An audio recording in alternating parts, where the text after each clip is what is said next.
शामिल हो सकते हैं। इसकी सबसे बड़ी वजह यह है प्रणय कि जो पैसा आया था इसमें बताया जा रहा है कि 100 करोड़ से ज़्यादा का जो पैसा है वो हवाला के जरिए लिया गया। अब वो पैसा लिया गया पार्टी फंड के नाम पर, हवाला के जरिए पैसा आया और उसका इस्तेमाल किया गया चुनावों के अंदर। तो इसका मतलब साफ है कि इसके अंदर जो पार्टी के जो दूसरे नेता हैं उनकी भी कहीं ना कहीं सत्ता रही है। अब अगर इसमें बात करें कि किस तरह से सीधे सीधे चुनौती दे रहे हैं कि ईडी के पास न तो कोई सबूत है, न कुछ ऐसा बरामद हुआ, न तो मनीष सिसोदिया के यहाँ कुछ बरामद हुआ, ना संजय सिंह के यहाँ बरामद हुआ।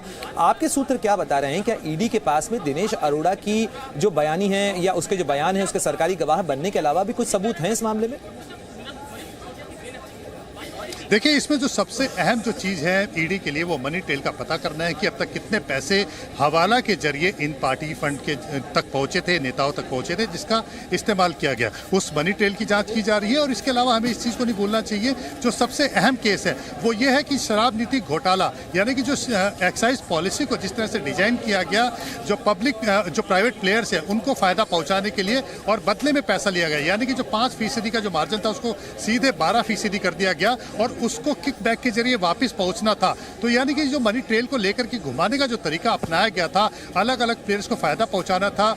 जो शराब के रेट थे यहाँ पर उनके मनमाने दाम पर वो शराब बेच सकते थे। तो ऐसे जो तमाम जो फायदे हैं शराब नीति के अंदर दिए गए और वो सबके दिए गए प्राइवेट प्लेयर्स के नाम पर, इन सबको इस तरीके से जोड़ा गया ताकि जो फायदा है उन तक पहुंचे और वो किकबैक के जरिए जो पैसा है वो पार्टी फंड तक पहुंचाए, चाहे वो हवाला के जरिए हो चाहे दूसरे तरीके से हो।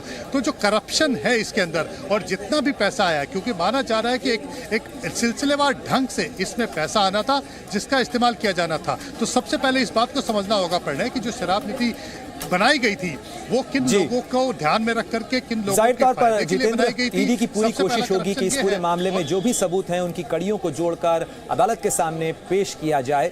आप बने रहे हमारे साथ में और तमाम अपडेट्स आपको बता रहे हैं। न्यूज़ रूम लाइव में फिलहाल रुकेंगे बस एक छोटे से ब्रेक के लिए। आप कहीं मत जाइए क्योंकि खबरें जी न्यूज़ पर अभी और भी हैं।